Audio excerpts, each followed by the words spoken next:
on, guys, and welcome to RC Cincy. Today I wanted to do kind of a review and give you a little information about this little battery checker, and kind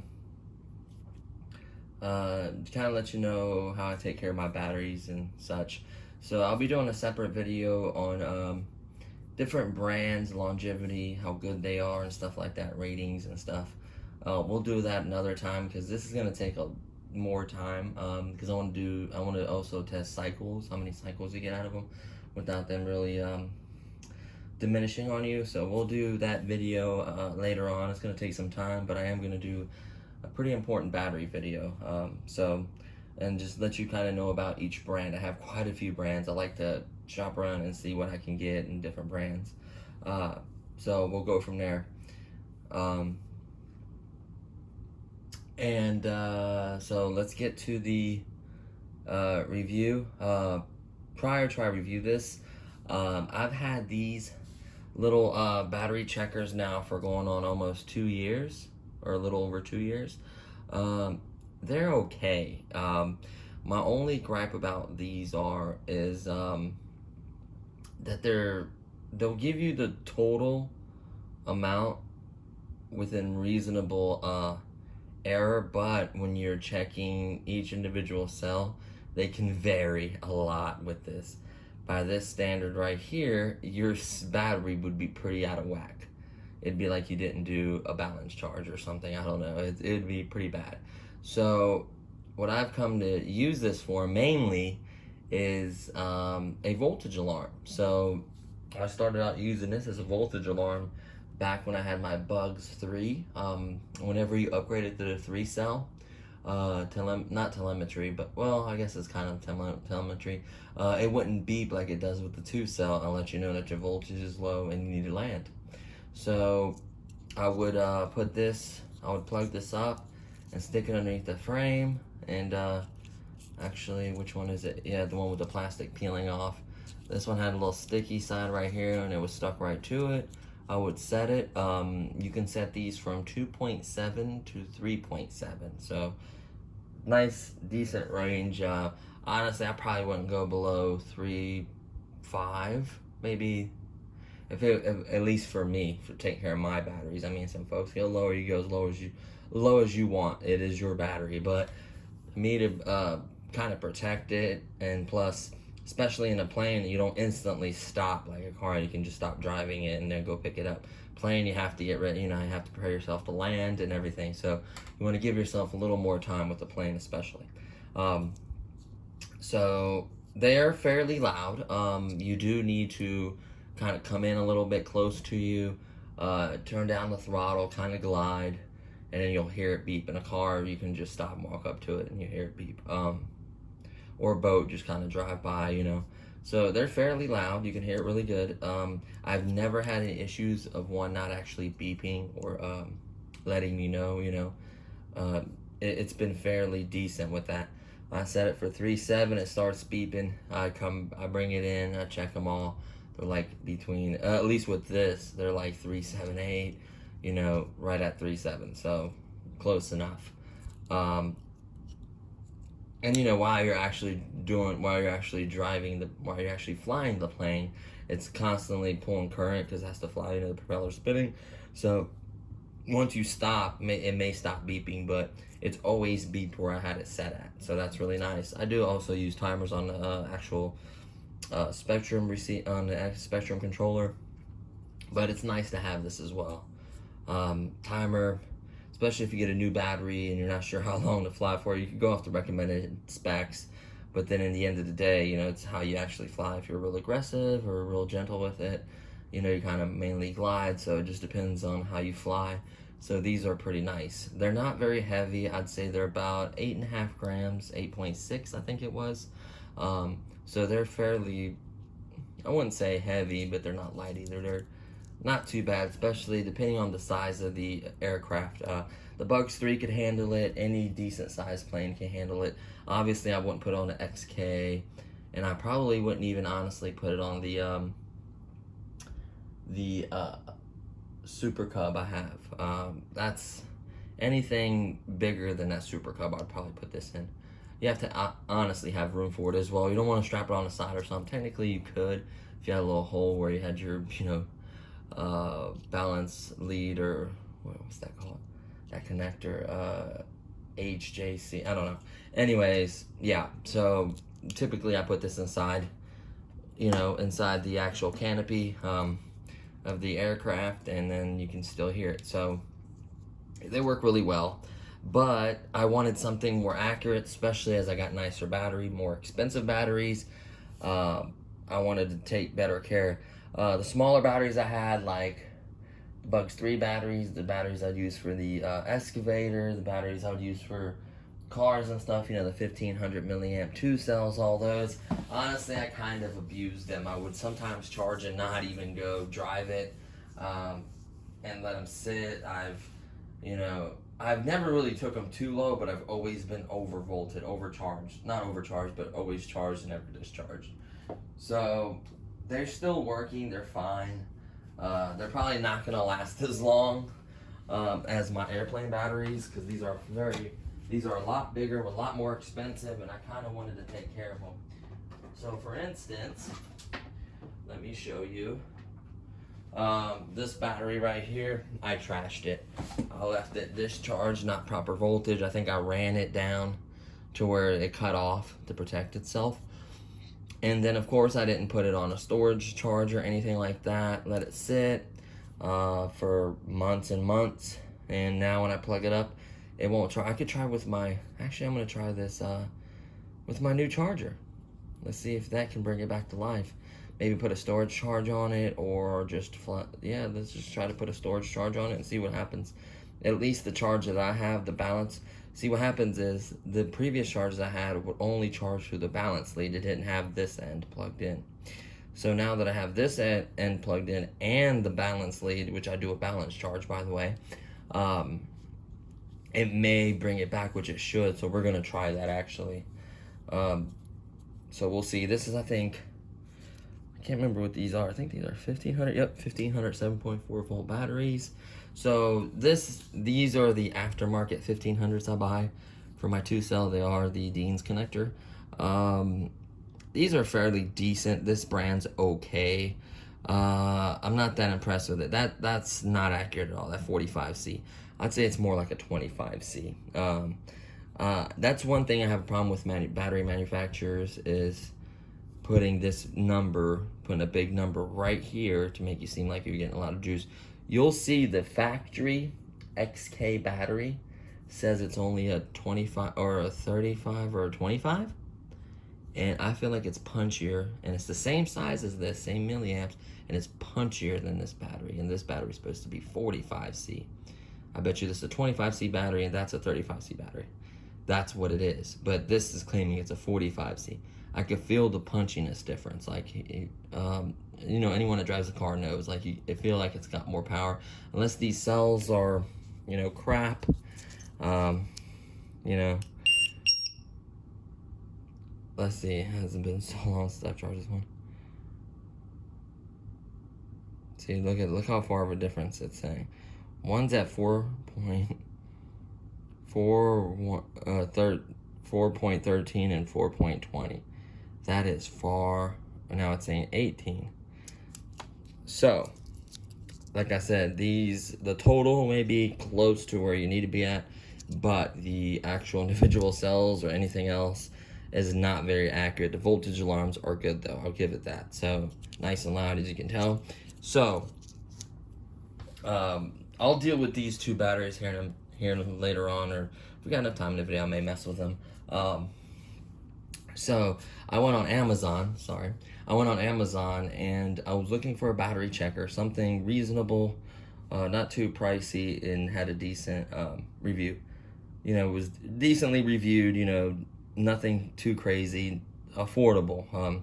On the channel, I like to put expensive things on here, and I've had things cost over $500, and I've had things cost over $10.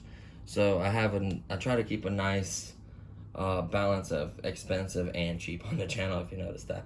So this right here is the Cell Meter 7 digital battery capacity checker. And then I guess the brand is Built Power, maybe? Now here's the cool part. You can pause this if you like.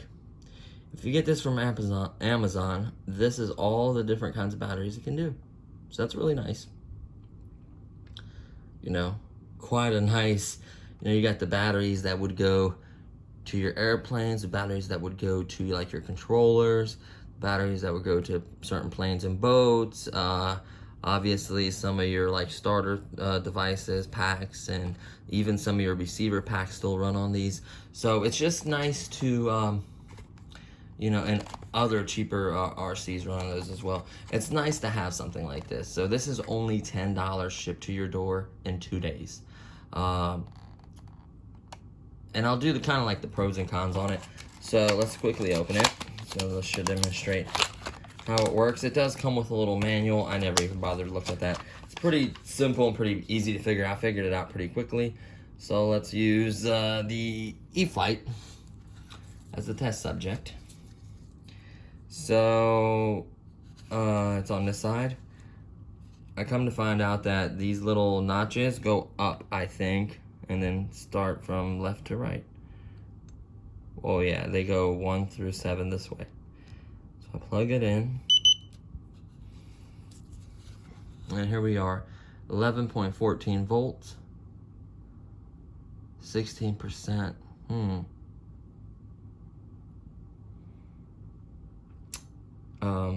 Yeah, 16% battery. Then what I like to do is, the type is correct. So let me show you real quickly. The type is how you switch what kind of battery it is. Okay. And then obviously to access those two, you would plug in over here, obviously. As you can see, it's also labeled as well for that particular battery. So, and then the type, so you make sure you're on the right type. Then you go to cell, so that's the main cell, the total. Here is your first cell, 3.71, 3.709, nice, 3.72. So that's very balanced. Total 16%. So I like how it shows each individual cell. You can see how close they are. They're within. So what you want to look for is these two numbers definitely to be the same. This last number to be within 1/10 or so. So that's within 2/10. That's within 1/10, and then it goes. So it's totally within 2/10, all of it. So that's nice. And then you would go to mode, and that will tell me the difference between max and minimum. So that's how big of a difference it is between the cells. So you're not 10th, you're 100th, you're 100th. You're within 100th of each cell. So that's really good. That's what you want. No more than 2 hundredths. So that's really nice. 1%. So that's really, really close. If it's 1%, it's probably less than that. So that's really, really close together. It's showing you that the highest, the max cell is 3.722, and then it's going to show your lowest minimum cell, which is 3.7, and then it's going to show you the total 16% battery. Honestly, this is a good storage voltage for a 3 cell. 3.7. I think a good storage number is 3.8. You can store between, in my opinion, between 3.7 and 3.8. So this is a really good storage voltage. So this battery, as you can see, a lot more expensive. Actually, this battery is more expensive than this 4 cell was. That's crazy, just because it's E-Flight. But this capacity rating is accurate. It's more than plenty. And E-Flight does make really good 4 cells as well, but they're just expensive. They already have the EC3 connector on there for you for their products. So that's kind of nice. Let's check this one really quickly. I'm curious. And then these other ones I discharged. These other 3 I had a discharge. and it took forever with my charger. So let's check this one really quickly. Let's get one more, let's get a big example like this one right here. Let's get a 6S example real quickly. So same thing, the 2 notches. Usually on my other ones I'd have the gold facing up or the silver facing up. On this particular product you want it the notches facing up. So you line it up, make sure you don't bend them, you know, kind of line it up and guide it all the way up. The total is 22.97. 42%. Whoa. That's pretty charged. Well, I mean, it's safe to store at this particular voltage. So we have it on LiPo. We're gonna go to cells. So we're gonna go to cell 1, 3.82. I'm only gonna read the first 2 numbers after the decimal. I'm not gonna read that end number. 3.82, that's good. 3.82, 3.82, 3.82, 3.83, 3.82, and then the total. Wow. Balance charging these batteries and not running them to their lowest possible amount will actually, well, you can actually keep these batteries for a while. So let's go to mode. So look at that, 1%. Our highest one is 100th. Difference between the high and the low. The max one is 3.83 and the lowest one is 3.82. Love it. 40%. There's the total again. So I absolutely love that. So yeah, that's what's so important. This is a perfect storage voltage, 3.8. You can see, I know it's a new battery. I've only charged it, let's see, maybe 8 times. And every time I charge it, I do balance charge. Every one of these has been balance charged. You can check every one of my batteries. Now I did have to discharge some of these. I may have not have discharged enough because it took literally forever. So 15, 35%, nope, that's fine. Yep, 3.8, yep. Check them all. So you can see these batteries are expensive, and these are the ones, any battery that's expensive, even non-expensive batteries, they can add up over time and how many you have to buy. Let's plug this one up.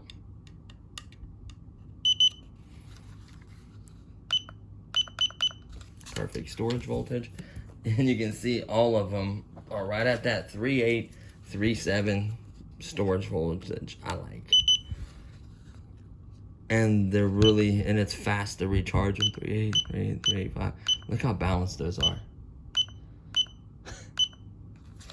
So yeah, balance charging is very, very important. Having a good battery checker, giving you good numbers.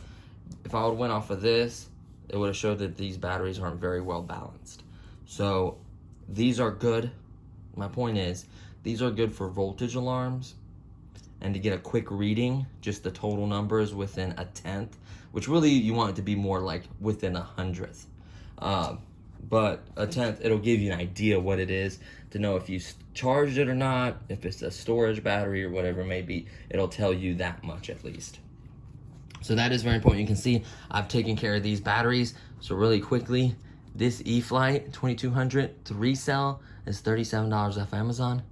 This 2200 4-cell 50C, which is more like a 30C, it was $25. 2 of these, I think before taxes or after taxes, about 50 bucks. 2600 4-cell. Great deal. They're basically, when you break it down, they're like basically this price, and they're much bigger, and these are 60C, and this brand's actually pretty good. This is one of the ones I find to be pretty good. This brand right here has been amazing on Amazon. It's performing so well. It's a good battery. It's close. It's probably, these 2 are probably closest to the C rating. Maybe these as well too. 60, they're probably about 40, 45. But this one's, being honest, about the 30. They may be close. I mean, not I wish there was a way to test it. I'm sure you can make a contraption, plug them up, and have like a motor discharging or drawing amperage, and it sees what it can draw. You know, I'm sure you can figure it out, or have a meter or something that will tell you that. There has to be a way to test these. I would hope so, at least. So this right here is 3,300 milliamps, very large pack. I think it was 37 plus taxes. This was $40. Same price. Well, this one was 37 with taxes. This one was 27 with taxes. This one was 50 with taxes for 2, and this one was like 40 with taxes for 1. So these right here, this brand HRB, I've been impressed, and look out for that brand and see how it does. Let me know if you've experienced any of these brands. And this brand right here, Z, I guess. So far so good. Even the reviews I've seen to be fairly good for them. All of them are nice and square still. None of them are puffy. They shouldn't be. Actually, believe it or not, I've put quite a few charges on this battery, and it's still perfectly square. But like I said, I don't, I hit full throttle. That shouldn't be a factor in your battery. It's just about how low you take them to, and what you store them at, and how you charge them. Those are the main factors. I think that you should enjoy once you plug up your battery and get the speed that you want. But anyways, so this battery checker is pretty neat. My cons, I wish it was backlit, but it's fairly dark. The black is fairly dark, so you can see it pretty well. Even in sunlight, it's not too bad. You can see it. Even if you had to do this, it's not that big of a deal. It's really lightweight, feels kind of cheap, but it works good. I mean, for $10, how much can you expect from it? 2-day shipping, made in China. Kind of screws are in there. Looks like Phillips. I'm not gonna take out the shell or anything. There's no reason for all that. I like it just because all the different batteries you can do. I like those ones that are about this size, maybe a little bit bigger, and they have the little cable that go through and loop it, and they're a little more expensive, and they show all the cells at once and can do a few other little things. So those are okay, but they're maybe 3-4 times this price. This one, like I said, $10.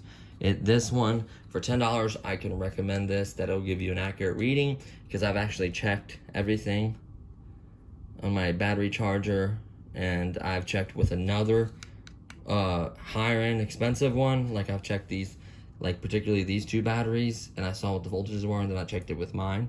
Like, I used the guy at Airfield was kind enough to let me use his expensive battery checker, and it got the same results, like within 100ths. So I'm fine with that. I'm fine with that. So that tells me that this is very, very accurate. Much more accurate when it comes to individual cells than these are. But like I said, for voltage alarms, you can't go wrong with these. Fairly light, especially in a large aircraft. And other things can be used for as well, drones and such, if they're big enough. So yeah, I really like this.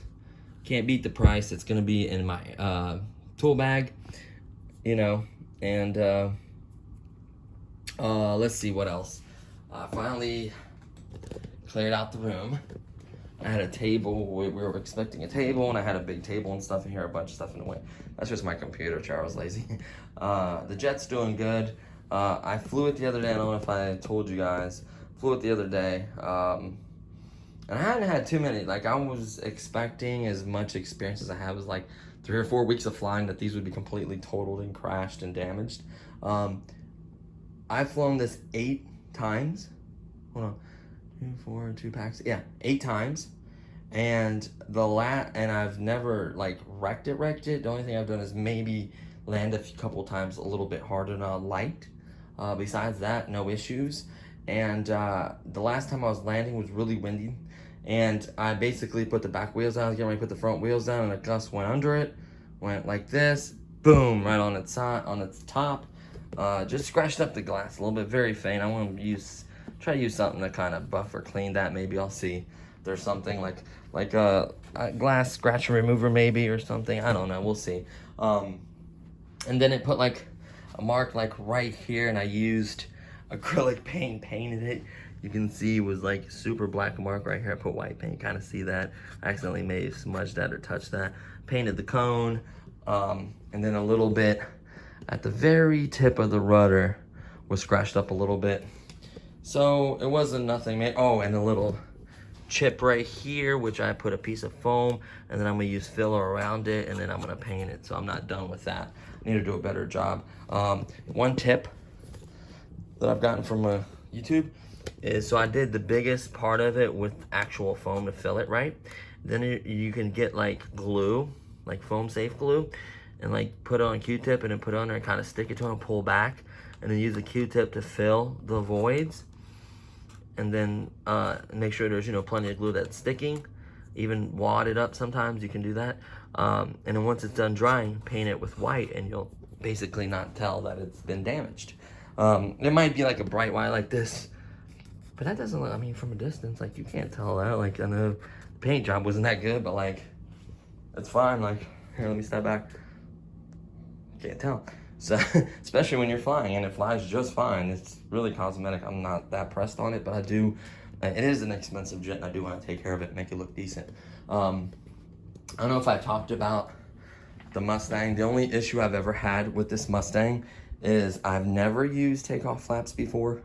And silly me, I used takeoff flaps. I got the back wheel up, and I was getting ready to pull up, and I guess I didn't pull up enough or something, and I went forward just a little bit, caught the propeller, broke the propeller and the motor mount. Nothing else is damaged. I mean, it looks perfectly fine. Just need the propeller and then the mount. Four screws into the motor. That goes on. Well, the 4 screws go with the mount on here. Remove this, obviously. Put that in there. Put 4 screws to hold it in place. Put the propeller on with the nut, with the little wing nut or whatever, and done. That's all that needs. This is not flaking from any wrecks. I've never actually wrecked this plane. I've hit the grass and then did the little slow, ooh, boop, and then kind of crinkled it a little bit up there, but you can do a little bit of touch-up silver, nothing major. So far I haven't like, boom, wrecked, you know, broke everything, broke pieces off of it. Been very lucky. You know, they have great technology. The AX3X doesn't fly for you, but if you're doing inputs, it makes it really stable, and then if like a gust of wind hits it, it'll correct for you, but it won't fly it for you. Safe is the one that, I wouldn't say it's a crutch, but it will get you out of jams a lot better and will actually keep the plane nice and level for you. If you let go of everything, it just goes nice, level, and straight. That's really nice for beginners, especially on trainers. That's a great feature. Even on these jets, they're so touchy, especially with wind or landing or taking off, it could really affect it. So it's useful, but with this one, you know, I used it, safe technology, the first few flights, and I've been, once I get up, like take off, or you know, I may use it when I land. Sometimes I've been using flaps to land. That's incredible. Slows me down. I can land so much better with flaps. I did do at least half flaps or something like that, or landing flaps, should I say. Same thing with this. I have to use landing flaps for this because it rolls so good. It'll just roll right off the runway into the grass. And I think that's what actually maybe made this gear a little slower twitchy, unless it was from the factory. I don't know. When it goes up, as it starts to go up, it just kind of goes, like it goes up, but it's not as smooth as I'd like it to be. Of course, I ordered another one. Actually should be here tomorrow, so I'll have that as a spare. I'm gonna keep flying on that. There's nothing wrong with that. I'm gonna keep flying on it until it just doesn't work. And then, unfortunately, the prop and the X motor mount is on back order. Most of Horizon stuff right now is on back order because everyone wants to fly and enjoy this hobby, which is great, but it sucks with all the back order. So if I were you guys, need some parts or something, go ahead and order them. That way when they come in, they ship them to you first, because if you wait till they go in stock, they'll immediately run right out. You won't get them. So I went ahead and just paid for them and everything, so they're on back order. I think it's supposed to be early August, probably like the first week of August or something, maybe even sooner. They'll notify me when they ship. This already, like I said, already shipped. The front landing gear only like $22, the props $10, and the motor mount's like $6. So no big deal whatsoever. Things like that happen. I am unexperienced. I'm not that experienced of a pilot. like I said, I've flown drones and I had, you know, a nitro trainer for like a few weeks, and he took it up for me and I flew around a little bit, and then he landed it for me, and I did that like once or twice, and then I got into water cooling overclocking and sold all the stuff in both the computers. So, you know, that was back in 07. So I've been back in it for what, 4 weeks. And it's not just gonna be plain videos. I am gonna donate that to the club. I may have said that before. I am gonna do some stuff with the buggy. I did find my Shaun White ramps. That's gonna be good. I'm excited. That's why I'm gonna try to figure out some of these batteries. I'm gonna try to bring at least the Kex, but has a good battery with it. 35C, really punchy. That one, I don't know what it is. That one's supposed to be 45. I don't think it's 45. We'll get these batteries sorted and charged. We'll do some ramping, some good bashing with it. I got some mod tricks coming up. I do need an ESC for the 12428. I do want to do the battle video between the X-Wing, boom, and the TIE Fighter. Never got to do that. You can tell I'm a Star Wars fan. Love Baby Yoda. I just absolutely love that. But anyways, yeah, so stay tuned. I am going to be doing the video comparison between all these different brands, and let you know who the king is. You know, price, value, battery cycle, like how many cycles, how many charges you can get out of it, and discharges, and storage charges, and all that fun stuff. You know, what seems to be handling and performing is the day you bought it. Obviously it degrades over time, but like if it's somewhat, you know, it's not supposed to be drastic right away. It's supposed to last you a while before they start degrading and losing. I know folks that's had batteries from 2013 and they're just now replacing them. So you can have them home. You can have them up to 7 years. I mean, that's pushing it. That's probably not getting as long as a flight and all that fun stuff, but you should be able to get at least, in my opinion, 2 to 3 years. At least if you take care of them, storage charge them when you're not using them, especially in the winter time. Don't take them below, I'd say 3.5, 3.6, probably 3.6 maybe, especially for EDF. I won't be long going below 3.6 with my EDF, and probably about 3.6, 3.5 with my airplane. I set my alarms for like 3.7, honestly, and then I can decide if I want to stay up a little bit longer. But that way, there's voltage, there's enough juice left on it that I can feel comfortable storing it that way. I don't have to do a storage charge on it. So and next time when you charge it, it doesn't take as long. So I mean, it has its, but you're losing it, you know, maybe a minute of flight time. You know, you're only flying 5-6 minutes. You're only flying 4 to 5 minutes. That minute may make a difference. It may not, depending on the mood you're in. So you can decide that when you're up there flying. So yeah, or you can fly them to whatever you want. They're your battery, you know, if they're your batteries. But I just recommend these kinds of things just to take care of your investments.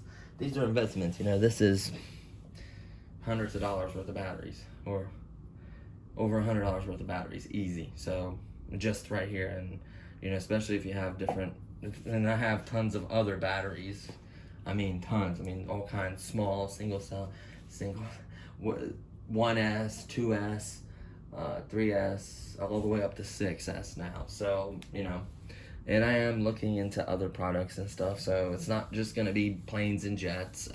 It's just I'm on a really good planes and jets kick right now. They're a lot of fun, honestly, guys. If you know how to fly or you want to learn how to fly, they're a blast. Get a good trainer. If I had to go back, I'd probably get something like an apprentice or a mule or a ranger, or you know, hobby zones, like their trainers, like their Cessna trainer. Cessna's not too bad to fly. Their version of the Super Club, you can actually get parts, not like the Voltex one where I can't get a rudder for it. So make sure you get a plane that they have parts and support for. Especially being new, you're gonna crash, you're gonna break things. It's just gonna happen. I've been very fortunate. I've only had the prop and a motor mount keep me from flying. So, you know, I've been very, very fortunate. Other things have just been touch-up paint little stuff. So, you know, I've been very, very fortunate. Everyone's not like that. Some folks have bad luck and crash the whole plane. I hope you don't. Every time I go out and fly, I bring my drone, just in case I got to do a recovery. So I'm just prepared. You know, hope for the worst, but you got to be prepared for it. So, but yeah. So that's gonna do it for this video. The main thing was obviously this battery checker.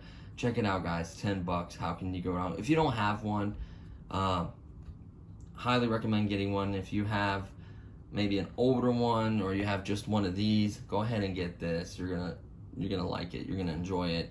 It's affordable. Throw it in, or if you have different bags, like a flight bag, or you have like one for cars or whatever, throw one in each or whatever. You know, it's worth it. $10, you can't go wrong. Shipped to your door in 2 days. You don't have to wait, you know, weeks for Banggood, you know, 30, 40 days, which sometimes it's worth it. Sometimes they have these decent products, sometimes they don't, you know. So anyways, that's gonna do it for me, guys. Thank you to all the new subscribers. We're at, I think, 940-ish, 940, I think.